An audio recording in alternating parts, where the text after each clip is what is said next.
तरुण भारत नागपूर दिनांक 5 जून 2022. प्रहार. व्यापकता घेऊन संघ चालला पुढे. लेखक दिलीप धारूरकर. राष्ट्रीय स्वयंसेवक संघाचे सरसंघचालक डॉक्टर मोहनजी भागवत यांच्या भाषणावर उलटसुलट प्रतिक्रिया येत आहेत. मोहनजींनी व्यापक हिताचा विचार मांडला, मात्र संघाकडे दूषित नजरेने पाहण्याची ज्यांना सवय लागलीये त्यांना हे पचनी पडेनासं झालंय.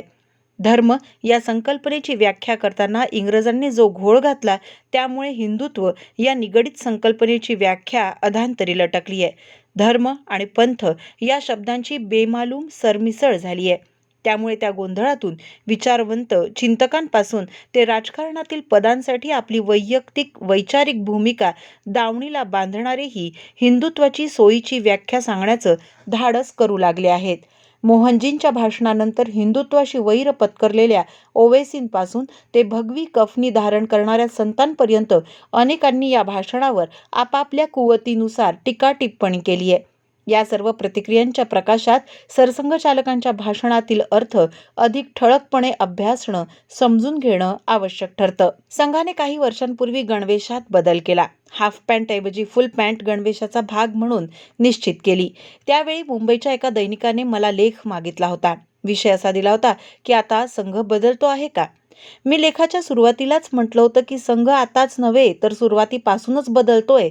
मात्र संघाचं ध्येय निश्चित ठरलेलं आहे. ते बदलण्याची किंचितही शक्यता नाही.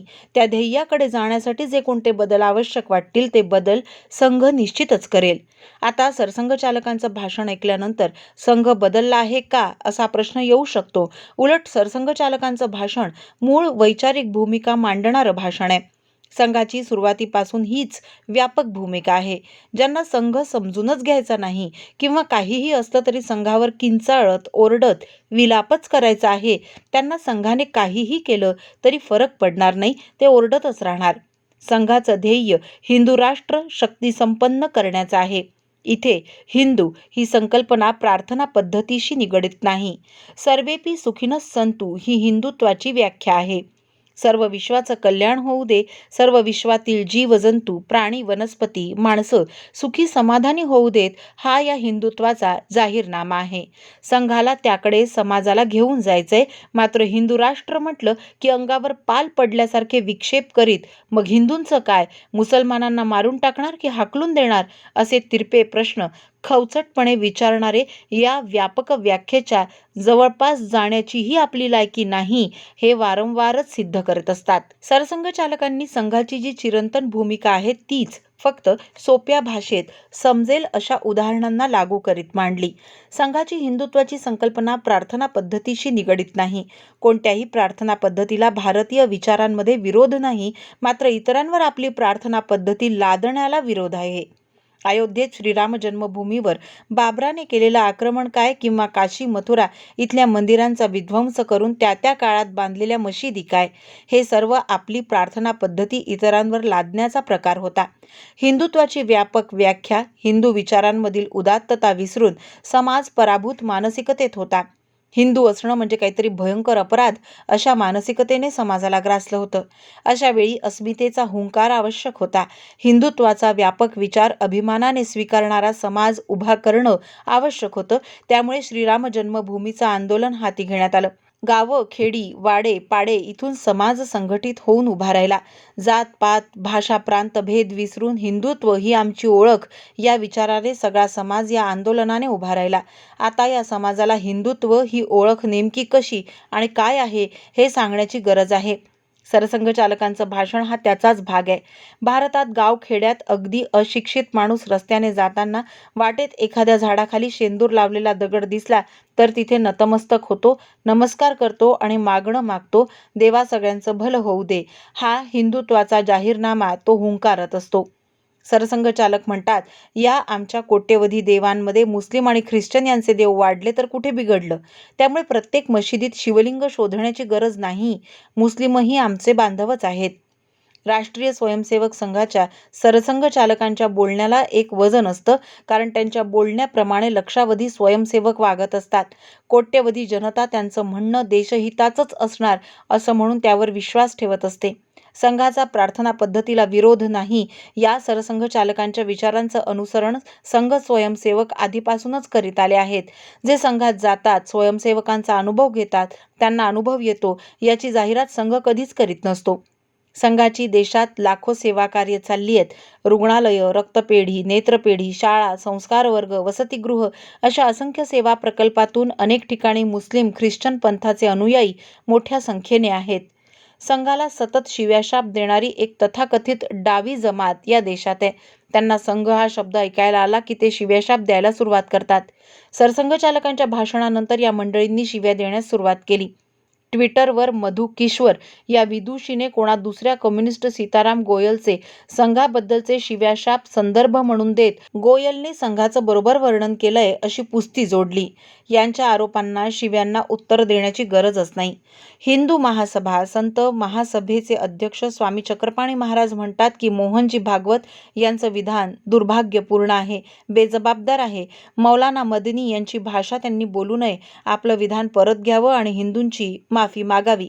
चक्रपाणी महाराजांचं विधान संघाकडून सतत भडक विधानांची अपेक्षा करत असल्यामुळे समोर आलेलं आहे. तसंच हिंदुत्वाची व्यापक व्याख्या पचनी पडत नसल्याचं लक्षण आहे. अनेक आक्रमक हिंदुत्ववादी समजणारे किंवा आपली आक्रमक प्रतिमा समाजासमोर घेऊन जात त्या आधारे आपले स्वार्थ साधणारे लोक संघापेक्षा आम्ही आक्रमक हिंदुत्ववादी आहोत असं दाखवण्याच्या प्रयत्नात असतात. त्यांना सरसंघचालकांचं भाषण हे संघावर टीका करण्यासाठी मोठा मुद्दा असल्यासारखे ते हिरिरीने सरसावलेत. राजकारणातील काही नेते मंडळी आपापल्या सोयीने सरसंघचालकांच्या भाषणावर प्रतिक्रिया देत आहेत. नाना पटोले यांना काहीही करून मोदी यांच्यावर टीका करायची असते.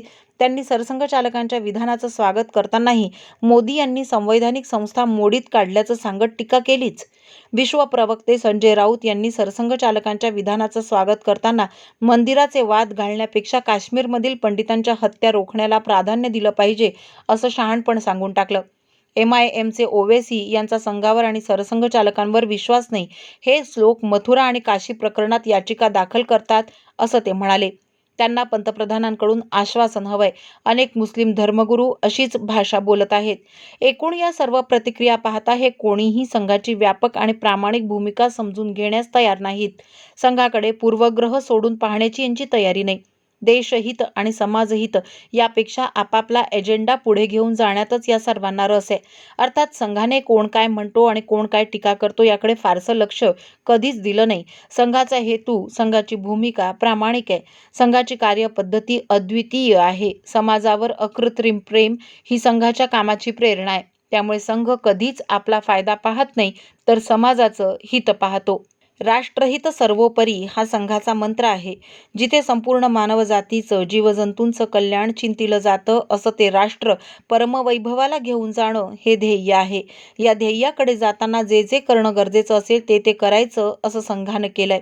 श्रेय महत्त्वाचं नाही म्हणून अयोध्येच्या आंदोलनाचं श्रेय संघ घेत नाही.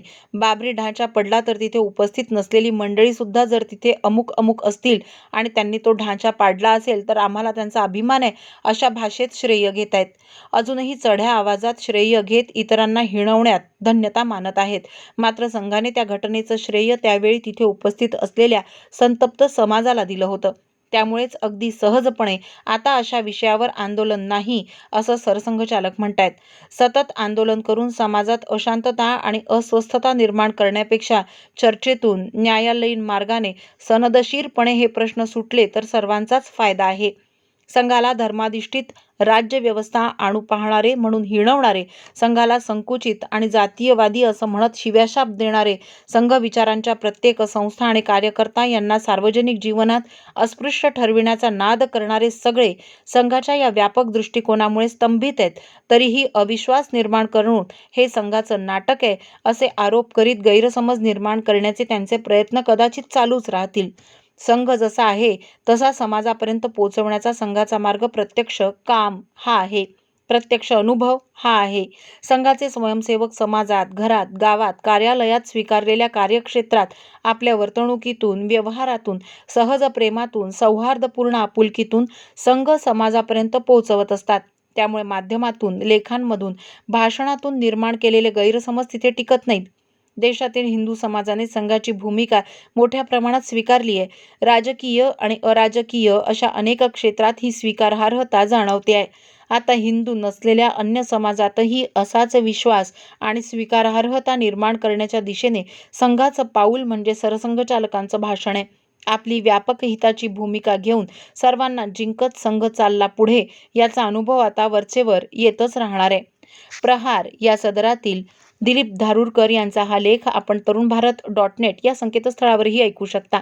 असेच अभ्यासपूर्ण आणि परखड विचारांचे लेख ऐका फक्त डिजिटल तरुण भारत सोबत.